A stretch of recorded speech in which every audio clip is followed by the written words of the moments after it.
Sanibonani bakwethu ngithanda ukunibingelela nginamukele hlelo lethu lezindaba iSpimela TV1 moqala ungena kuhlelo lethu sicela ukuthi like uphinde usubscribe ungalezi phela lokhohla ukushare link lethu ukuze sizodlomali njalo awusuka nini madoda khuphuka mkhaya uthi ke bakwethu isikweletu mfoko chiliza ngomhla ka21 kuyo lenyanga bakwethu ucela ukuthi sihlangane workshop esiyona nama city uthi sigqishe umthakathi khona uthi kanti ke ngomhla ka22 uzobe sekhuphuka njalo washo negoli bakwethu kwaSkorokoro Jozi uthi nakhona lapho kobe kuyileso bakwethu uthi uyazi ke ukuthi abakholelwa kuyena bayophuma ngobuningi babo bakhambe bomeseka uthi ke ngomhla ka13 bakwethu uyathembisa ukuthi iyeza ipromo esithi uthi ke #sesila usho njalo ke bakwethu isikweletu uthi cela niphume ngobuningi benu ningesabi nihambe nomeseka njengenjwayelo kodwa uyazi ukuthi ke nizomeseka njengonjwayelo ukwenza bathi ke mastebisini bakwethu isikweletu uzobe hamba nezandla ezinhle bakwethu kwi-city launch yakhe kanti ke line up yosuku bakwethu ihamba kanje bathi umjolisi uzobe phakathi kwabe ushunikazi umanqinefika uSipomane iboss yentambo umjikelwa amacu amahle azobe khona ufruit salad uzobe khona iphunde plus uzobe phakathi kwabo izihlabani izindlondlo umahlengi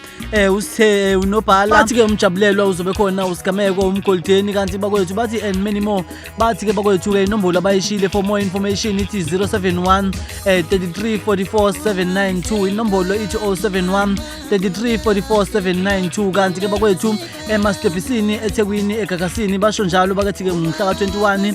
May 2022 asiphelele khona asiye